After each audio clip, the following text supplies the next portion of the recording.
you want to get in shape, but you just can't seem to find the time between going to work, doing house chores and being a family guy. So how do you get the superhero dad body when you don't have the time for it? Well, today I'm going to give you 5 proven strategies on how you can stay in shape even though you don't have the time. And yeah, I'm lying in the back of my car. So I'm on my way to work right now and I parked around 1k away. It's the only time I have to film between 50-hour work weeks and training and family life, so I get where you're coming from. So let's just get straight into it. By the way, I'm Nick. I'm the proud father of a baby daughter and I am a physiotherapist and physical trainer for professional athletes. So let's get on to tip number 1, which is to accept the fact that you can no longer train the way that you could before you were a dad.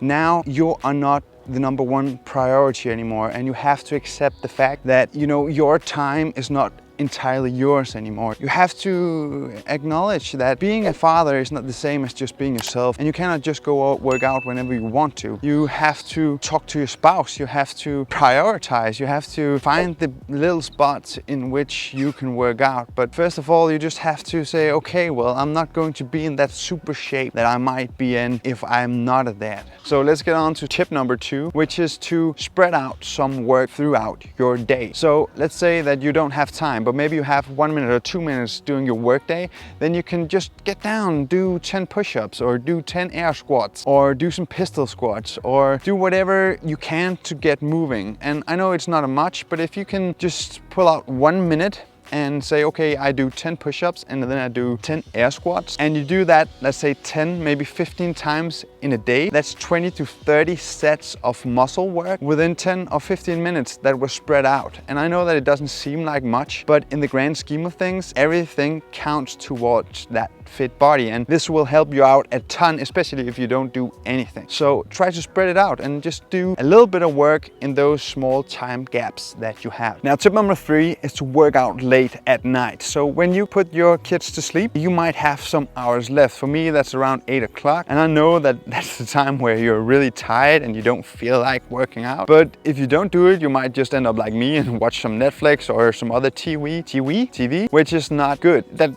won't get you anywhere close to your goal. So if you can set aside an hour at night, let's say from 8 to 9 or from 9 to 10, to go for a run, go do some weight training. I mean, sometimes I go for some CrossFit, for a bike ride. I have a home trainer set up so I can sit on that. If you can work out late at night, that's a great time to do it. I know that a lot of fitness experts says to get up early, but I found that my child gets up earlier than me. I don't want to get up at 4 a.m. because he gets up at 5 a.m. and I want to be there for her. But if you can find just a half an hour or an hour at night, then I assure you that is a great way to work out. You'll feel much more energized and you will feel much better when you go to sleep if you worked out, instead of just feeling tired from just sitting there watching TV and you think, man, tomorrow I got a long day again, and then the cycle just repeats, you know? Okay, I found a bench. We're gonna sit here, even though I got the sun right in my eyes. Oh well. Tip number 4 is to work out with your kids. You know, kids have tons of energy and they just want to move and want to be with you. So maybe you could find some time to work out with them. You know,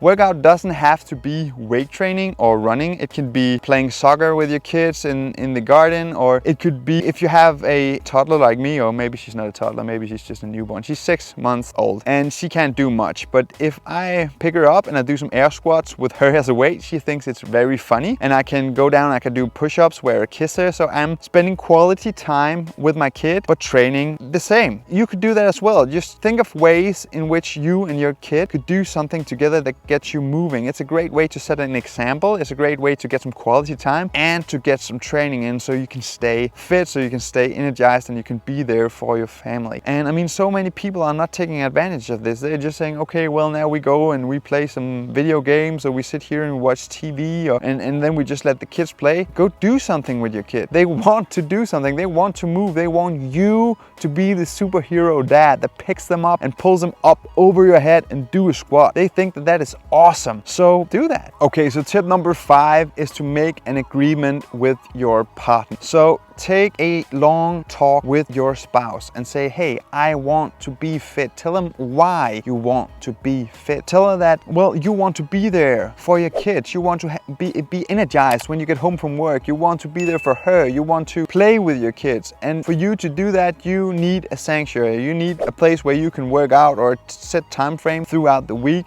Let's say 2 times or 3 times per week where you can go and work out, where she has to take care of the kids. And of course, at the same time, you say, well, I will do the same for you. So maybe you have 3 days per week and then your girl has 3 days per week, so that you can help each other out. And that way, I assure you, if you take this talk, then you will be able to help each other and you will get a lot of understanding. I mean, when I talked to Julie, which is my girlfriend, by the way, about this, she was like, of course you need to go work out. You need to go work out this day or that day or that day. And then I told her that I would do the same for her. I would take care of our baby daughter and she could do something that she really enjoyed, whether it be working out or she has other interests that she wants to do, and that's okay. We have to help each other out in this journey of being a parent. Well, just talk to your spouse and I assure you that she or he will help you in this journey of yours to become fitter and a better husband and a better father. Man, I gotta get to work soon, but hey, I just got one more quick tip for you, because this list has been a lot about training, but we haven't talked about the dieting.